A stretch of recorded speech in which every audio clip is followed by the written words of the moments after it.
ஆண்டவரோட ரட்சகரமாக இயேசுவின் இனிதான நாமத்தினால் உங்களை வாழ்த்துகிறேன். இதனால் நம்முடைய ஆவிக்குரிய சிந்தனைக்காக சங்கீதம் 23:6 நான் வாசிக்கிறேன். என் ஜீவனுள்ள நாளெல்லாம் நன்மை கிருபை என்னை தொடரும். நான் கர்த்தருடைய வீட்டிலே நீடித்த நாட்களாய் நிலைத்திருப்பேன். தாவீது எவ்வளவு அழகா இந்த சங்கீதத்தை எழுதியிருக்கிறார். நீங்கள் வாசித்து பார்த்தால் ஆச்சரியமாக இருக்கும். அதில் நான் கர்த்தருடைய வீட்டிலே நீடித்த நாட்களாய் நிலைத்திருப்பேன். இம்மையோடு இந்த வாழ்க்கை முடிந்து போவதில்லை. இம்மைக்கு பிறகு மறுமைன்று ஒன்று இருக்கிறது.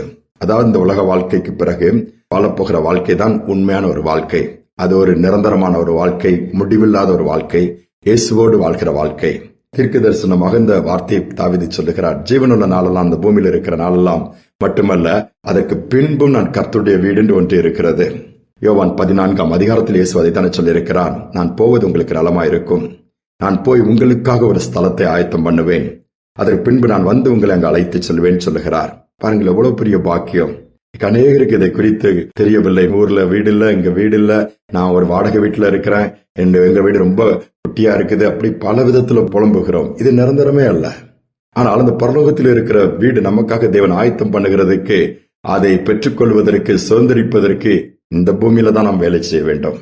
நம்முடைய கிரியைகளுக்கு தக்கதான் அங்கு வீடு கொடுக்கப்படும். நம்முடைய கிரியைகளை வைத்துதான் ஆண்டவர் பிரதிபலன் கொடுக்கிறார்.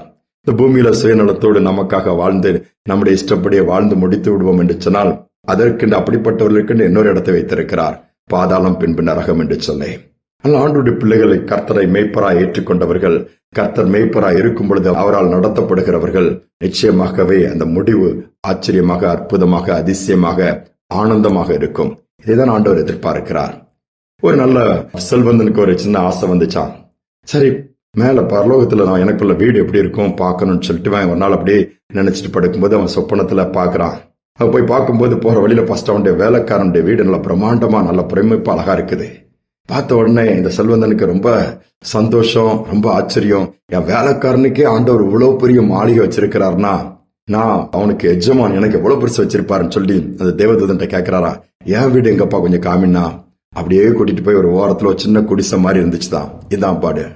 கேட்டா, நான் எவ்வளவு பெரிய ஆளு, எனக்கு போய் இதெல்லாம் நான் எப்படி இருக்க முடியும் அப்படின்னு சொல்லும் போது, என் வேலைக்காரன் கூட இவ்வளவு பெருசா வச்சிருக்கிறீங்களா அப்படின்னு சொல்லி கேட்கும்போது, அப்ப நீ சொல்றது கரெக்ட் தான். வேலைக்காரனுடைய வாழ்க்கை நீ பார்த்திருக்கிறியா? காலையில எழுந்துச்சுன்னு தேடுறான், ஜெபம் பண்றான், என்னை சார்ந்து வாழ்றான், அநேகருக்கு உதவி செய்யறான். அவனுக்கு கிடைக்கிற கூலி வருமானம் கொஞ்சம் தான், ஆனா அதுலயும் நன்மை செய்யறான். ஆனா உனக்கு நிறைய வசதி இருக்குது, எல்லாம் இருக்கு. காலையில எழுந்த உடனே கணக்கு போடுறான், அன்னைக்கு எங்க இருந்தெல்லாம் பணம் வரணும், என்னென்ன புதுசா வேலை செய்யலாம், புதுசா ஆரம்பிக்கலாம். இதுல ஏதா போது ஆண்டவரை தேட நேரம் இல்லைங்கிறா. பிறகு இங்க பரலோகத்துல எப்படி பொக்கிஷத்தை சேர்த்து வைக்க முடியும்? பூமியில தான் நீ சேர்த்து வச்சிருக்கா. உன் வேலைக்காரன் பூமியில் பொக்கிஷத்தை சேர்த்து வைக்கல, பரலோகத்துல சேர்த்து வச்சிருக்கிறான். அதற்கு பிரதிபலன் தான் இதுன்னு சொல்லாப்லையா. பயந்து போய் கண்ணு முடிச்சிட்டாப்லையா. அந்த சொப்பனமும் முடிஞ்சிருச்சுது. பிறகு என்ன செய்திருப்பார் யோசித்து பாருங்க, உங்களுக்கே தெரியும். அதிலிருந்து பரலோகத்துக்கு பொக்கிஷத்தை சேர்த்து வைக்க ஆரம்பித்தார். ஏழைகளுக்கு கொடுத்தான், ஆண்டவரை தேடினான், ஆண்டவருக்காக ஓடினான். முடிவும் ஆசீர்வாதமாக இருந்தது. நம்முடைய வாழ்க்கை சற்று யோசித்து பார்ப்போம். ஒரு மனிதனுடைய வாழ்க்கை எப்போ எப்படி முடியும்னு தெரியாது.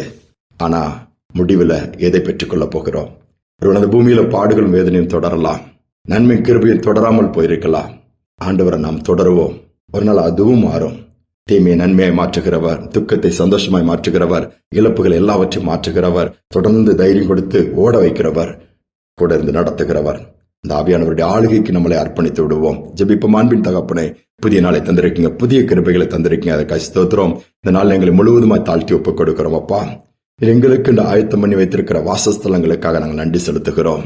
இந்த பூமி நிரந்தரமற்றது அப்பா, பாதுகாப்பற்றது, வேதனையானது. ஆனாலும் இந்த வாழ்க்கை வேகமாய் நிழலை போல, புகையைப் போல ஓடி போகக்கூடியது. இதிலே சார்ந்து கொள்ளாமல் இங்கே இருக்க போறோம் என்கிற அந்த சிந்தனை எங்களை விட்டு எடுத்து போட்டுவிட்டு, உம்முடைய ராஜ்யத்தை தேட, உடைய ராஜ்யத்துக்குரிய நீதியை தேட, அதோடு மட்டுமல்ல ராஜ்யத்துக்குரியவைகளை பேச, சிந்திக்க எங்களுக்கு உதவி செய்யுங்க. எப்பவுமே எதற்கும் எந்த சூழ்நிலையிலும் பயப்படாமல் அப்பா உம்மை சந்திக்க ஆயத்தமா இருக்க எங்களுக்கு உதவி செய்யுங்க. தாழ்த்தி ஒப்புக் கொடுக்கிறோம். இதை கேட்டுக்கொண்டிருக்கிற ஒவ்வொரு பிள்ளைகளுக்கும் அந்த கிருபை உண்டாகட்டும். துதி கனமையுமே ஏற்றுக்கொள்ளும். இந்த நாள் முழுவதும் பிரசனம் அளவில்லாமல் ஒவ்வொருவரை நிரப்பி வழிநடத்தட்டும். இயேசுவின் நாமத்தில் வேண்டிக் கொள்கிற நல்ல பிதாவே, ஆமேன், ஆமேன். இந்த நாளை கர்த்தர் நமக்கு கொடுத்திருக்கிறார், தொடர்ந்து நடத்துவார். இந்த நாளிலும் கூட நம்முடைய தேசத்தின் சுதந்திர தினம் பல விதத்தில் கொண்டாடலாம். ஆனாலும் இன்னும் பாவத்திலே, சாபத்திலிருந்து சுதந்திரத்தை பெற்றுக்கொள்ள நாம் ஜெபிப்போம். கர்த்தர் நிச்சயமாகவே அப்படிப்பட்ட நாளை காண நமக்கு கிருபை பாராட்டுவார். இந்த சிந்தனையோட நாளை தொடருவோம். மீண்டுமாய் நாளை தினம் சந்திப்போம்.